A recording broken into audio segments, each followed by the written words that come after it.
Anggaplah sebagai suatu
hati menjerit, apalagi di tengah situasi sekarang virus corona yang kadang membuat kita ketakutan, menderita,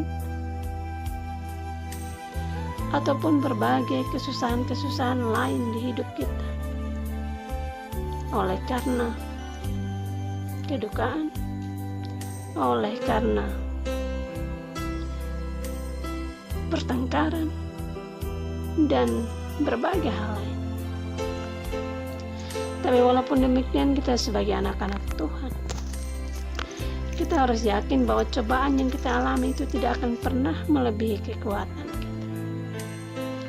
Meskipun mungkin kita sudah tak tahan lagi, tapi Tuhan tahu kekuatan kita. Tuhan tidak akan membiarkan kita dicobai melebihi kekuatan. Mungkin terkadang kita merasa sendirian dalam penderitaan itu, tapi sebenarnya Tuhan selalu ada di samping. Kalau kita ibaratkan penderitaan itu seperti badai, gelombang yang besar, kadang Tuhan tenangkan gelombang itu supaya kita sampai di pelabuhan dengan aman. Tapi kadang Tuhan membiarkan badai itu. Lalu yang Tuhan tenangkan adalah hati kita, supaya kita dapat merasa damai dan tenang di tengah badai bencana, hingga kita tiba di pelabuhan dengan aman dan tentram. Karena itu yang dibutuhkan di tengah badai penderitaan ini adalah imanmu dan hikmat Yakobus mengajak kita untuk menganggap satu kebahagiaan ketika mengalami pencobaan. Karena yang pertama, pencobaan akan membuat kita lebih tekun berdoa. Mari kita semua untuk terus bertekun di dalam doa dan beriman pada Tuhan. Yang kedua, pencobaan membuat kita lebih matang. Orang yang merasakan pahit manisnya hidup, dia akan lebih kuat imannya. Ketika badai datang menghantam, dia tetap kuat berdiri. Ia tidak akan jatuh. Yang ketiga, pencobaan membuat kita sadar bahwa kita butuh hikmat dari Tuhan. Sebab sebenarnya penderitaan terjadi karena kita kurang berhikmat dan salah dalam mengambil keputusan. Hikmat akan menghindarkan kita dari kesulitan-kesulitan hidup. Amsal 27 ayat 12 katakan, kalau orang bijak melihat malapetaka, bersembunyilah ia. Tapi orang yang tak berpengalaman berjalan terus lalu kena celaka. Oleh karena itu, di tengah-tengah penderitaan hidup ini, mari teruslah perkuat imanmu dan mintalah hikmat dari Tuhan. Amin. Mari kita berdoa. Terima kasih Tuhan, kami sudah mendengarkan firman-Mu. Firman itu menuntun kami dan terus menyadarkan kami supaya kami tetap bergantung sepenuhnya kepada Allah dalam berbagai situasi kehidupan. Ketika penderitaan datang, tidak ada jalan lain dan tidak ada cara lain selain tetap bergantung kepadamu Allah.